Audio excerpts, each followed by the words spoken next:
Hello students, I am Seema Kushwaha from physics department. आज हम पढ़ेंगे हाइजेनबर्ग का अनिश्चितता का सिद्धांत। द्रव्य की रहती प्रकृति के आधार पर सन 1927 में वैज्ञानिक हाइजेनबर्ग ने एक नियम प्रतिपादन किया और जिसे ही अनिश्चितता का सिद्धांत कहते हैं।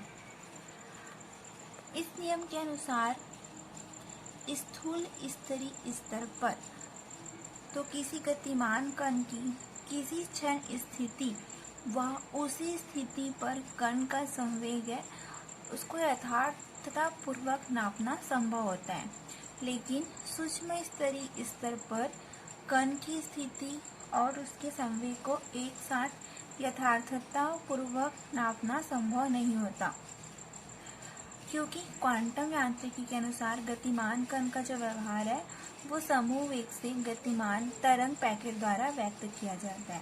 हाइजेनबर्ग के अनिश्चितता सिद्धांत को सन 1927 में जो वैज्ञानिक थे हाइजेनबर्ग ने उन्होंने प्रतिपादित किया और जिसे ही अनिश्चितता का सिद्धांत कहते हैं। इस नियम के अनुसार स्थूल स्तरीय स्तर पर किसी गतिमान कण को, किसी मूविंग पार्टिकल को किसी क्षण स्थिति व उस स्थिति पर कण का संवेग को यथार्थतापूर्वक नापना संभव होता है, लेकिन सूक्ष्म स्तरीय स्तर पर कण की स्थिति और उसके संवेग को यथार्थतापूर्वक क्योंकि क्वांटम यांत्रिकी के अनुसार गतिमान कण का व्यवहार समूह वेग से गतिमान तरंग पैकेट द्वारा व्यक्त किया जाता है। वैज्ञानिक मैक्स बोर्न के अनुसार कण तरंग पैकेट में कहीं पाया जा सकता है। जो वैज्ञानिक मैक्स बोर्न है उनके अनुसार जो पार्टिकल है, कण है, वो तरंग पैकेट भी पाया, अर्थात कण की स्थिति वो तरंग पैकेट की सीमाओं के बीच अनिश्चित होती है। इसके अतिरिक्त जो कि तरंग पैकेट है वो समूह वेग से आगे बढ़ता है, अतः कण के वेग या उसके संवेग में भी अनिश्चितता होती है। किसी बिंदु पर तरंग पैकेट के आयाम का वर्ग है वो उस बिंदु पर कण के पाए जाने की प्रायिकता व्यक्त करता है। यहाँ पर डायग्राम में 3 तरंग पैकेट ए, बी और सी प्रदर्शित है। चित्र ए में तरंग पैकेट ए की तरंग दैर्ध्य है वो है लैम्डा, जो कि कांस्टेंट है। चित्र में 3 तरंग पैकेट ए, बी, सी प्रदर्शित है। चित्र ए में तरंग पैकेट ए को तरंग दैर्ध्य लैम्डा होगा जो कि कांस्टेंट है, अतः डी ब्रोगली संबंध P = h/लैम्डा से कण का संवेग P है वो अनिश्चितता से ज्ञात किया जा सकता है, अर्थात संवेग की अनिश्चितता डेल P है वो लगभग 0 है। अब चूंकि तरंग का आयाम है वो सभी जगह समान है, यहाँ पर जो तरंग का आयाम है वो सभी जगह समान है, अतः तरंग पैकेट में कण की कहीं भी पाए जाने की प्रायिकता है वो समान है, अर्थात कण की स्थिति की अनिश्चितता है डेल एक्स वो इन्फिनाइट है। इसे हम आगे इन्फिनाइट तक कहीं भी ले जा सकते हैं, तो कण की जो स्थिति की अनिश्चितता है डेल एक्स है वो अनंत है।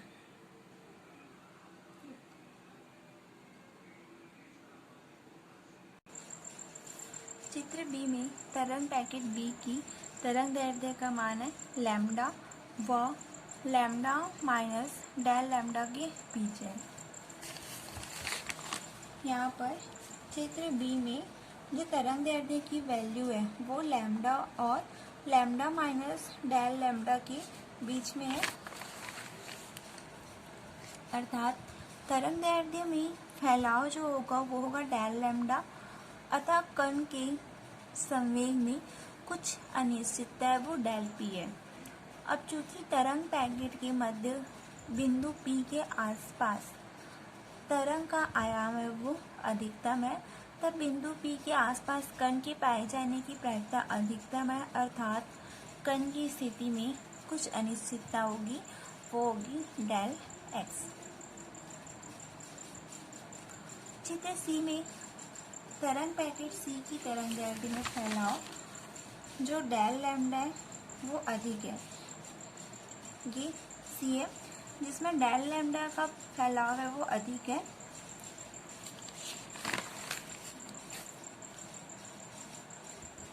अतः कण के संवेग में अनिश्चितता डेल P है वो अधिक होगी, लेकिन तरंग पैकेट के बिंदु P के पास बहुत कम क्षेत्र में तरंग का आयाम अधिकतम है, अतः कण की अनिश्चिति में जो डेल x है वो बहुत कम होगा। चित्र C में जो तरंग पैकेट C की तरंगदैर्ध्य में फैलाव है वो डेल लैम्डा है, तो जो कण के संवेग में अनिश्चितता होगी वो होगी डेल P, वो भी अधिक है, लेकिन तरंग पैकेट के बिंदु P के पास बहुत कम क्षेत्र में तरंग का आयाम है वो अधिकतम होगा, अतः कण की स्थिति में अनिश्चितता डेल x है वो बहुत कम होगी। इस प्रकार पैकेट विस्तृत होने पर कण के संवेग या वेग का मापना तो निश्चितता से हो सकता है। जो तरंग पैकेट है वो तरंग पैकेट विस्तृत होने पर कण का संवेग या वेग का मापना तो निश्चितता से हो सकता है, लेकिन इसकी स्थिति निश्चित रूप से ज्ञात नहीं की जा सकती है। इसके विपरीत यदि तरंग पैकेट छोटा होता है तो कण का संवेग या वेग है तो निश्चित रूप से नहीं मापा जा सकता है, लेकिन कण की स्थिति निश्चित की जा सकती है। दूसरे शब्दों में कहें तो यदि स्थिति में निश्चितता होती है तो संवेग में अनिश्चितता होती है, और जब संवेग में निश्चितता होती है तो स्थिति में अनिश्चितता होती है। इस प्रकार यदि स्थिति में निश्चितता होती है तो संवेग है वो अनिश्चित होगा, और जब स्थिति में निश्चितता होती है संवेग में निश्चितता होती है तो स्थिति में अनिश्चितता होती है। अतः सूक्ष्म स्तरीय कण की किसी क्षण स्थिति तथा संवेग एक साथ निश्चितता से नहीं मापा जा सकता है। हाइजेनबर्ग की अनिश्चितता सिद्धांत के अनुसार किसी कण की स्थिति तथा संवेग के मापन में अनिश्चितताओं का जो गुणनफल है वो होता है h/2π की कोटि का होता है, जहाँ h है प्लांक नियतांक जिसकी वैल्यू होती है 6.6 इंटू 10⁻⁻34 जूल इंटू सेकेंड। यदि किसी क्षण कण की स्थिति व संवेग एक साथ नापे जाते हैं, यदि किसी क्षण कण की स्थिति और संवेग को एक साथ नापा जा रहा है तथा स्थिति मापन में अनिश्चितता है वो है डेल x, और संवेग मापन में अनिश्चितता है डेल p, तो हाइजेनबर्ग के सिद्धांत से होगा del x del p equal to h/2π। ये हो जाएगा इक्वेशन 1। स्पष्ट है कि यदि कण की स्थिति मापन में त्रुटि डेल x है वो कम होती है तो संवेग में त्रुटि डेल p अधिक होगी। अगर कण की स्थिति मापन में त्रुटि डेल x की वैल्यू है वो कम है तो संवेग में त्रुटि डेल p अधिक होगी, अर्थात यदि कण की स्थिति को यथार्थता से मापना संभव है, यदि कण की स्थिति को यथार्थता या निश्चितता से मापना संभव है तो संवेग का मापन यथार्थता से नहीं कर सकेंगे, और यह सिद्धांत सभी प्रकार के कणों पर लागू होता है। हाइजेनबर्ग के अनिश्चितता सिद्धांत के अनुसार किसी कण की स्थिति व संवेग मापन में अनिश्चितताओं का गुण है 1/2 h क्रॉस से कम नहीं हो सकता है, अर्थात del x del p greater than 1/2 h cross. ये हो जाएगा इक्वेशन 2।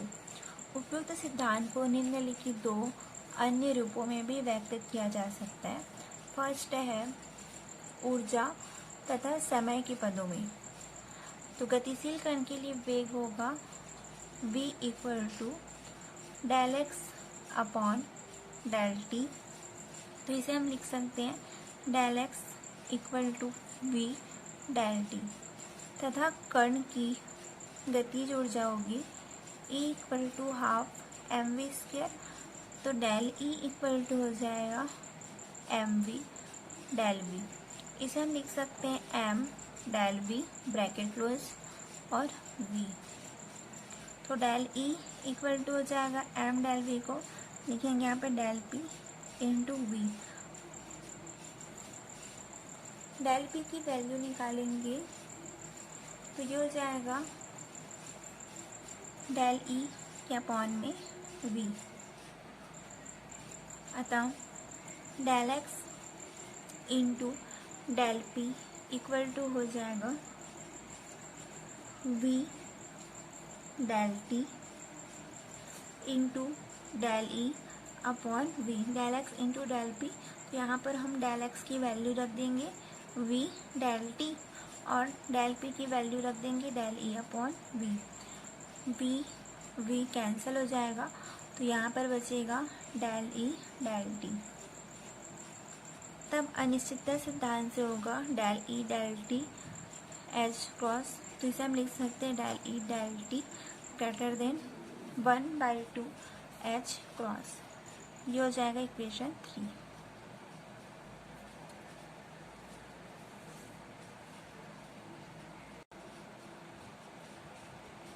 अर्थात यदि हम कण की ऊर्जा अवस्था E तथा कण का उस अवस्था में रहने का समय t नापते हैं तो हाइजेनबर्ग के अनिश्चितता सिद्धांत के अनुसार होगा ऊर्जा मापन में अनिश्चितता डेल ई व समय मापन में अनिश्चितता डेल टी का गुणनफल भी h/2π की कोटि का होता है। सेकंड है कोणीय स्थिति और कोणीय संवेग के पदों में। यदि कण की कोणीय स्थिति के मापन में अनिश्चितता है वो डेल फाई तथा कोणीय संवेग के मापन में अनिश्चितता है डेल जे। यदि कण की कोणीय स्थिति के मापन में अनिश्चितता डेल फाई तथा कोणीय संवेग के मापन में अनिश्चितता डेल जे है तो डेल फाई इक्वल टू हो जाएगा डेल एक्स अपॉन आर। यहाँ से हम डेल एक्स की वैल्यू निकालेंगे तो ये हो जाएगा R del phi del J equal to R del P.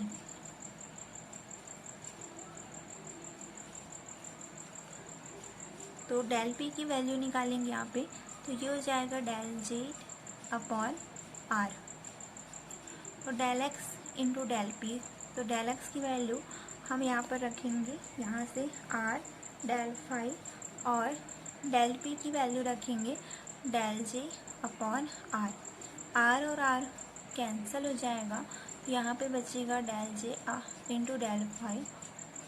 अनिश्चितता के सिद्धांत से होता है del J del phi h upon 2π h cross upon 2π। Del जे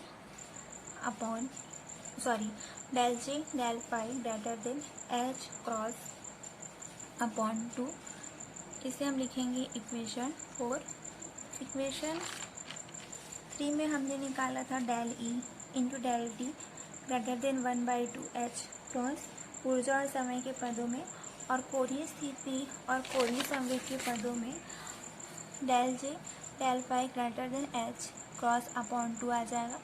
व्यापक रूप में हम कह सकते हैं कि हाइजेनबर्ग के अनिश्चितता सिद्धांत के अनुसार सभी प्रकार के कणों के लिए दो संयुग्मी चर राशियों जैसे स्थिति व संवेग या ऊर्जा व समय या कोणीय संवेग व कोणीय स्थिति के मापन में अनिश्चितताओं का गुण है वो एच क्रॉस की कोटि का हो सकता है।